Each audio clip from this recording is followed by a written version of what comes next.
Hello guys, welcome back to my channel. तो जैसा कि आप सब लोग जानते हैं, मैं गई थी हरिद्वार और इसके बाद मैं फिर गई थी ऋषिकेश। जैसे कि मैंने अपने पिछले वीडियो में शेयर किया था, हरिद्वार से आने के बाद हम सुबह 8 बजे पहुंच गए थे ऋषिकेश। देखिए यहाँ मेरे हस्बैंड खड़े हैं और पीछे बह रही है गंगा नदी और सामने दिख रहा है आपको परमार्थ निकेतन गीता भवन। तो यहाँ हम ऋषिकेश में पहुंचकर सबसे पहले जाते हैं जानकी पुल के ऊपर। जानकी पुल काफ़ी अच्छा बना हुआ है और शाम के टाइम में जब गंगा आरती होती है उस टाइम यहाँ बहुत अच्छा लगता है।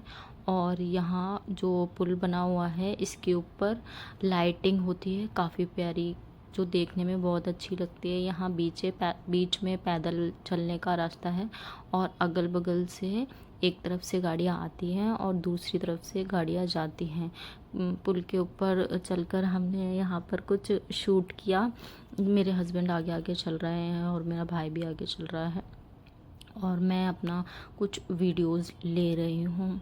ऋषिकेश में वेदर काफ़ी अच्छा हो रखा था। फिर हम पहुँच गए अपनी होटल में जाकर हमने सबसे पहले हम होटल की छत पर चले गए और ये देखिए पीछे भूतनाथ मंदिर दिखाई दे रहा है। और यहाँ छत पर चढ़कर वेदर काफ़ी अच्छा लग रहा था। यहाँ मेरा भाई अपनी बॉडी बिल्डिंग दिखा रहा है। फिर इसके बाद हम आ गए नाश्ता करने के लिए। ये है डाइनिंग एरिया। यहाँ सबसे पहले हमने आकर नाश्ता किया। नाश्ते में मैंने, मेरे हस्बैंड ने और मेरे भाई ने यहाँ आलू के पराठे और चाय वगैरह खाई और अपना नाश्ता अच्छे से एंजॉय करने के बाद फिर हम निकल गए घूमने के लिए। देखिए ये वही शिव जी की मूर्ति है जहाँ पर बाढ़ आई थी जब, तो ये मूर्ति पूरे मतलब शिव जी की जो गर्दन है यहाँ तक पानी आ गया था। काफ़ी रौद्र रूप था वो। मैं यहाँ आकर सबसे पहले मैंने थोड़ा सा हाथ मुँह पर अपने पानी छिड़का, फिर इसके बाद हम ऊपर आ गए। फिर हमने थोड़े से फ़ोटोज़ क्लिक कराए। यहीं पे साइड में एक हनुमान जी की मूर्ति भी थी, तो हनुमान जी की मूर्ति के पास भी हमने यहाँ पर फ़ोटोज़ क्लिक कराए।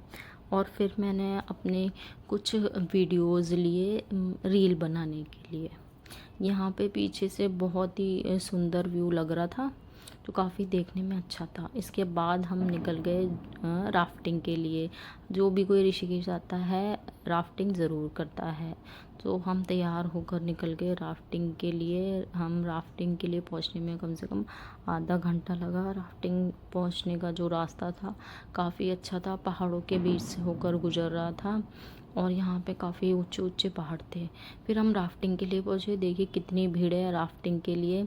मुझे तो पानी से बहुत डर लगता है, लेकिन फिर भी मैंने राफ्टिंग की क्योंकि मेरे हस्बैंड बोल रहे थे कि कर लो नहीं तो फिर तुम पछताओगी। तो फिर मैंने हिम्मत करके राफ्टिंग के कपड़े पहन ही लिए और उसके पहले हमने कुछ फ़ोटोज़ क्लिक कराई और राफ्टिंग करने के लिए मैं तैयार हो गई।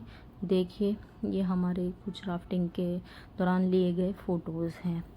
फिर हम राफ्टिंग के लिए निकले। इससे पहले हमें गाइड ने कुछ इंस्ट्रक्शन दी और फिर हम अपनी बोट में बैठ गए और फिर धीरे धीरे जो ये प्लास्टिक का जो ये चप्पू टाइप का है उसे हम चलाने लगे। और जो हमारा गाइड था वो बस फॉरवर्ड बैक जिसने राफ्टिंग की होगी वो सब ये जानते होंगे। और एक के बाद एक राफ्टिंग में रैपिड आने लगे।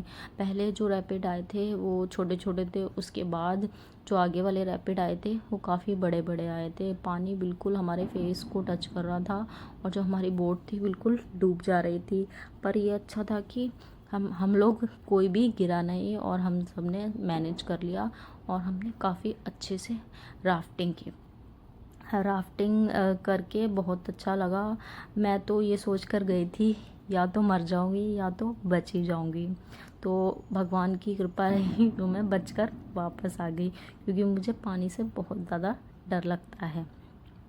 फिर आई थी पानी में कूदने की बारी, तो एक एक करके सब पानी में कूद रहे थे और फिर ये देखिए सब कूद गए थे, तो थोड़ी सी हिम्मत मुझ में भी आ गई थी और मैं फिर पानी में कूदी। लेकिन मुझे बहुत डर लग रहा था, मुझे बेल्ट पकड़ के कूदाया।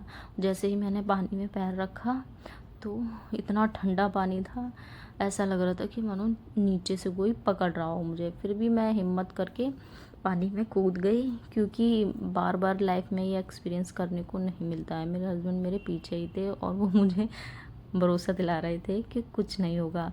फिर हमने पानी में कुछ फ़ोटोज़ क्लिक करवाई और वीडियोज़ भी क्लिक करवाई। देखिए, मैं तो रस्सी छोड़ ही नहीं रही थी, और देखिए हमने कितनी अच्छी अच्छी फ़ोटोज़ क्लिक कराई। पानी में जाकर थोड़ा सा डर कम हो गया था, तो जब तक पानी को दूर से देखते रहो तो मुझे डर लगता रहता है। फिर ये देखिए पीछे से टेम्पल कितना सुंदर लग रहा है। फिर जब दूसरी बार जब पानी में कूदने की बारी आई तो मैं नहीं कूदी, मेरे हस्बैंड और मेरे भाई ही कूदे थे। फिर हमने यहाँ पानी के बीच में भी गाइड से अपना कैमरा ले लिया था और फिर कुछ हमने शूट किया था। ऐसे ही करके हमने कम से कम 16 किलोमीटर की राफ्टिंग की थी। बिल्कुल ऐसा नज़ारा लग रहा था जैसे कहो ना प्यार मूवी में ऋतिक रोशन और अमीषा पटेल बीच में आइसलैंड पर फंस जाते हैं ना, उसी की तरह के व्यू यहाँ देखने को मिल रहे थे। फिर हमारी बोट बीच में कुछ रुकी और हम सब उतरे और पहाड़ों के बीच वाली हमने मैगी एंजॉय की और यहाँ गर्मा गर्म चाय पी, क्योंकि राफ्टिंग करते करते हम पूरे भीग गए थे और हमारे सारे कपड़े गीले हो गए थे।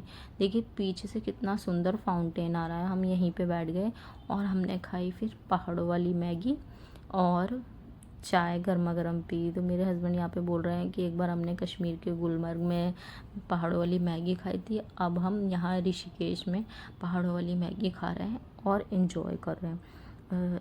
अगर आप भी ऋषिकेश जाते हैं और आपको पानी से डर नहीं लगता है तो एक बार राफ्टिंग ज़रूर करना, बहुत मज़ा आएगा। सो हमने चाय भी पी ली थी और अब दोबारा से बोट में जाने का टाइम हो गया था, पर इस फाउंटेन से निकलने का मन नहीं कर रहा था क्योंकि इसका पानी बहुत गर्म लग रहा था। इसके बाद हम वापस आ गए, शाम हो गई थी और हमारा पूरा शाम का प्लान ख़राब हो गया था क्योंकि बारिश होने लगी थी बहुत तेज़। फिर भी हम नहीं रुके और बारिश में भी हम निकल गए लक्ष्मण झूला के लिए और राम झूला के लिए। देखिए यहाँ हम ये राम झूला है जो थोड़ा सा हिलता है, इस पर चलने में मुझे डर लग रहा था। इसके बाद हम गए लक्ष्मण झूला पर। फिर वहाँ से वापस आने के बाद हम निकल गए थोड़ी सी मार्केट एक्सप्लोर करने के लिए, पर बारिश की वजह से सब कुछ बंद हो चुका था। फिर हम अपने होटल वापस आ गए। होटल वापस आकर हमने अपना डिनर किया और अपनी पैकिंग की और फिर सो गए। फिर सुबह हम निकल गए अपने घर के लिए। यहाँ हमने ट्रेन में नाश्ता किया क्योंकि हम सुबह 4 बजे ही निकल